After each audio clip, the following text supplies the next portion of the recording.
Welcome to episode 132. I'm Stuart McCullough, I'm the CEO of VHIA. It's now time for this week's Industrial Roundup.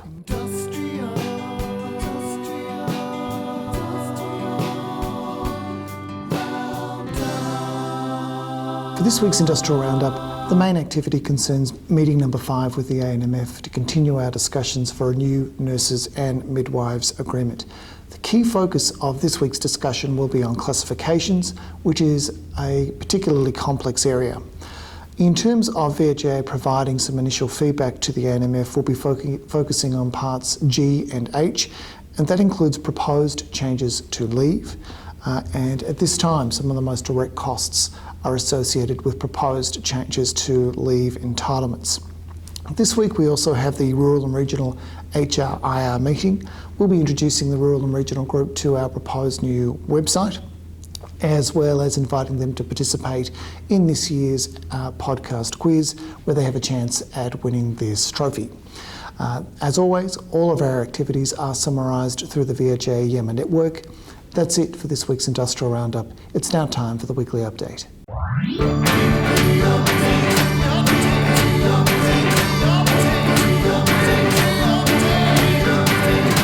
Hello and welcome to today's weekly update. My name is Jim Babalis, Workplace Relations Legal Officer at the VHIA. And here today with me I have James Farrugia, Workplace Relations Advisor. Hi James. Hi Jim, pleasure to be here.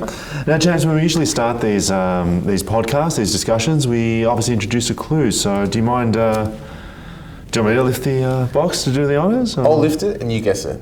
All right, there we go. Okay, so we have ripping up of a piece of paper. Yep. Tearing up a contract, maybe? Spot on, Jim. Spot on, there we go. That's 2 in a row. It's 2 in a row, I've done quite well. Very well. You can put that away then. You're right, this week's topic is employment contracts, and is generally an overview on employment contracts. So I'm sure members will get some benefit and some tips out of today's podcast. So I guess I might start at the top. I mean, just broadly, what is a contract of employment? A contract of employment is essentially an agreement between an employer and an employee, essentially outlining the terms and conditions of employment. Like any other contract, it's a binding promise to do something in the future or to not do something, and obviously is enforceable.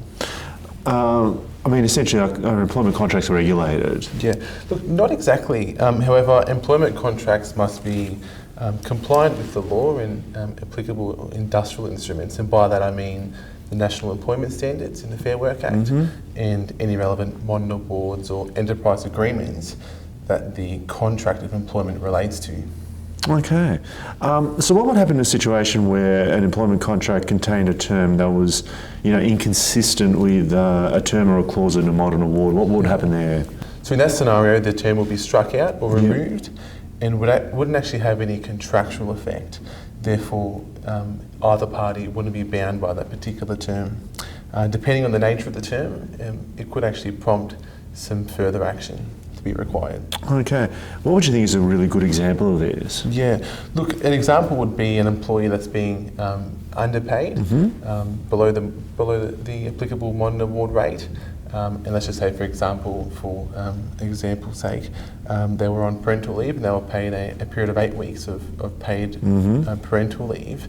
There's 2 issues here, the underpayment and also the paid parental leave of 8 weeks, which is obviously less than the National Employment Standards.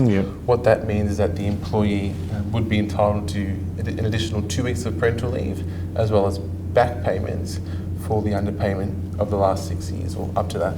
Okay, interesting. So I guess, what's the importance of drafting an employment contract correctly then in that scenario? Good question, Jim. It provides a good overview of the employment relationship between the parties and what's expected. It also provides a degree of familiarity as well, which is obviously good. But I think importantly, it empowers employers in managing employees, particularly in disciplinary matters, as employers can refer to an employer's contract to indicate to contractual breaches that have arisen due to the employee's misconduct or behaviour. Okay, well, quite interesting. So what are the express terms of an employment contract? Good point.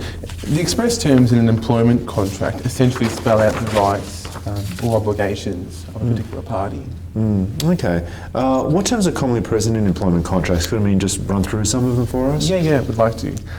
Look, they can cover really quite a broad range of different things, but more generally, typical ones could be hours of work, basis or mode of employment, classification, remuneration, classification or salary packaging, superannuation, conditions of employment, which is interesting and important, like driver's license, or working with children checks or professional registrations, observation of policies like codes of conduct, bullying policies and so forth, as well as intellectual property. Okay. What about notice and redundancy? Can you maybe just elaborate a little bit further there? Notice and redundancy terms are commonly provided for in enterprise agreements or bond awards. Therefore, there isn't necessarily a requirement to have those incorporated in a contract of employment. However, from time to time they do appear. So in that case, bearing in mind that contractual terms can't be less than the National Employment Standards or an industrial instrument, what's commonly present is that the terms in a contract will be more beneficial or more favourable to the employee, which is fine, but just be mindful that excessive terms can be an issue. For example, we've seen a contract of employment that had a notice period of 6 months, and that's obviously concerning for a number of different reasons. Yeah. It would be fair to say that caution and diligence should be exercised when incorporating more beneficial terms in employment contracts. That's right, yeah. Could other documents form part of the employment contract? Yes, they can, Jim. Whether a document will become a term of a contract or carry contractual obligations is determined on the reference of the objective intentions of the parties. Okay, well, can you just elaborate on that a little bit more? The test is based on whether a reasonable person would conclude that the person making the promise intended to be contractually bound by it. This can be determined based on words or conduct. So essentially, if it was the intention of the parties, then it would most likely be considered as a term of the contract. All right. Could you maybe just, elaborate a little bit further on implied terms? Yeah, look, these definitely do exist, and implied terms in a contract can arise through two different categories: implications of law and implications of fact. Now, the legal implications arise from the relationship, the legal relationship being employer and employee, and the factual implications arise out of the facts and circumstances of the parties. What would be an example of an implied term?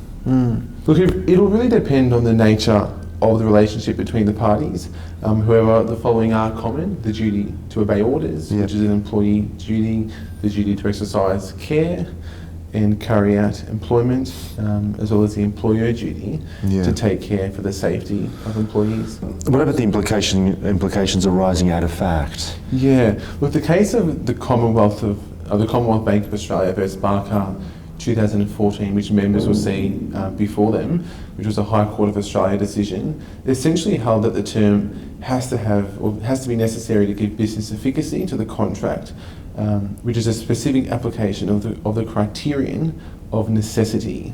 It also affirmed an Old English case of BP Refinery Western Port Proprietary Limited versus Hastings Shire Council, which essentially outlined a criterion being that, one, it must be reasonable and equitable, it must be necessary to give business efficacy, must be so obvious that it goes without saying, must be capable of clear expression, and must not be inconsistent or contrary to other terms in the contract. Can there be ramifications to breach of contract? Yes, contractual breaches must be taken seriously and dealt with formally, which can include taking disciplinary action. Please ensure that disciplinary clauses pursuant to an agreement are complied with as well. Okay. So in what situations, James, would a contract of employment be terminated for breach? Yeah, look, to break it down into two different categories, we've got summary dismissal and constructive dismissal. To distinguish between the two, one's on the initiation of the employee, being summary dismissal, and the other on the initiation of the employer. For summary dismissal is essentially where a breach of the contract which is of sufficient gravity to constitute a repudiation of the contract, whereas with constructive dismissal, essentially it's conduct which manifests an intention to no longer be bound by one or more of the essential terms of the contract. Okay. You've touched on the essential term. Could you maybe just determine what defines it? Yeah, essential term. Yeah, look, in terms of essential terms, the common intention of the parties expressed in the language of the contract, understood in the context of the relationship, and the purpose that it served, is what is used at common law to determine what is an essential term. Okay, all right. And what about frustration of employment? How would you deal with that or define that? Yeah. Frustration of employment is where, without fault or initiative of either party to a contract, a contractual obligation is or has become incapable of being performed due to an unforeseen event. So, for example, an outbreak of war, an employee essentially passing away or being imprisoned are some examples. Okay. Very interesting discussion here. So where could members go to find assistance in relation to employment contracts? Yeah, look, members can definitely contact the VHIA query team, and we're happy to resolve their queries and questions with respect to their employment contracts. And yeah. Brilliant. Thanks a lot for that, James. Thank Pleasure, you. Jim. VHIA.com.